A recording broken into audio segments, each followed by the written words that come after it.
Hey y'all, and welcome back to the January Shuffle Challenge between Mile High Shufflers and Shuffle Curious. Today is day 6. We will be going over T-step variations, and yesterday we went over T-step. So we're just trying to build off of that. So I'll have one concept for you guys around T-stepping, and then also a movement that I'd like to show you as well. And I absolutely love T-steps, as I had mentioned yesterday. I think there's so much creativity and flow that comes from a T-step. Everyone's body types do it differently. All styles within shuffling, whether you are, doing Melbourne, cutting shapes, Moss, any of those, you will be doing some sort or form of T-step within. So it's very applicable across the different styles. And also, it's meditative. Whenever I am T-stepping or doing a sequence of T-steps, such as rocking,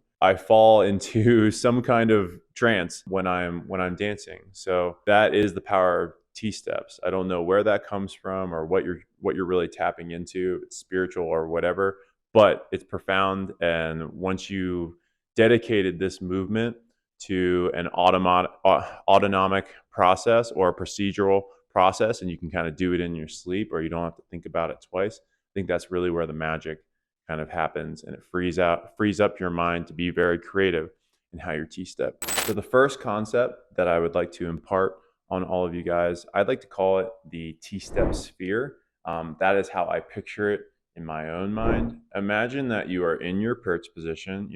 We all know how to T-step, hopefully by now, or if we're still learning it, great. Continue to do that, but you can still implement this concept into your practice. We're up and we're in our perch position. We have one foot that is weight bearing, and then we have our other foot that is non-weight bearing that we will be using for taps. So I want you to think of, for your non-weight bearing foot that you'll be tapping with, that hip, pretend that there is a sphere coming out of that hip, and it goes pretty much anywhere where you could kick your foot.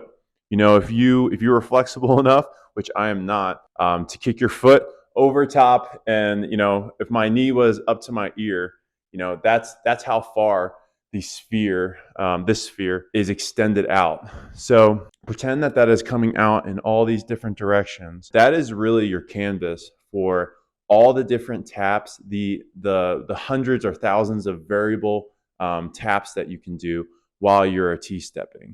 Yes, I can be T-stepping to the side, but I can also be T-stepping across my body, or I could be kicking while I do that. That is a part of the sphere. I could be kicking, out front, back.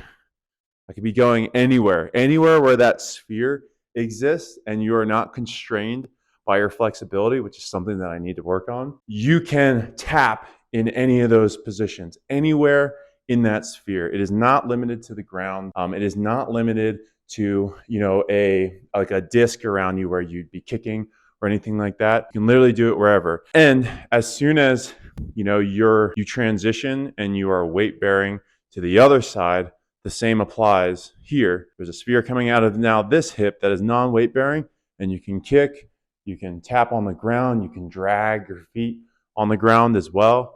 You can kick over your head if you can. So all of those are options for you as you're going about your T-step. So please try that. Keep that in mind when you are T-stepping, or when you feel like you are in a pattern or a sequence that you want to break out of. Just realize that you can tap in so many different directions. There are so many different variables for T-stepping that you can explore and really figure out on your own. But this is just a primer or a tool that you can use to go about T-stepping wherever and however you would like. So the movement that I have for you guys outside of the T-step sphere, which you can actually use the T-step sphere within this movement, is what I'd like to call the T-step spin. I'm pretty sure that is the correct terminology for this move. But basically, you'll just be doing a T-step in a circle. And I feel like this gets lost on a lot of people. We forget that this even exists. I don't see it in too many different flows. Maybe I'm not looking for it a lot, but it's a very easy movement to perform, especially when you're proficient with the T-step. And like I said, you can add so many dimensions to it by using the T-step sphere within the T-step spin. So all you're really going to be doing is T-stepping in a circle. I can be just T-stepping along, and as soon as I want to do a T-step spin, I'll come up into my perch, and then I'm going to flare my heel while throwing my hip forward and then doing a tap in this direction. The same thing is true when you go back up to your perch.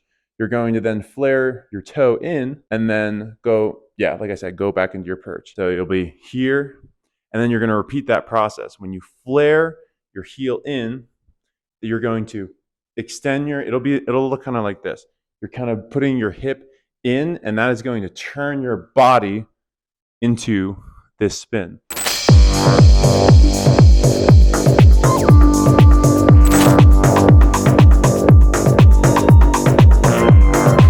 So we don't need to complicate this movement. You're really just T-stepping in a circle. Yes, you are keeping your planted foot in one position, but to continue to give that illusion that we are not connected to the ground and we are just floating, you really do need to emphasize that pivot, that heel toe, as you are going around in that circle. All right, so that is it for day 6. I hope you guys got value out of the T-step sphere and then also the T-step spin. It'll help you a lot as we move into day 7 with rocking, just going through a different sequence of taps through your T-step to achieve a clean rock. So if you guys have any questions about these variations, please let us know. Get in touch with us with the support group or through the comments on this video, or DM me on Instagram.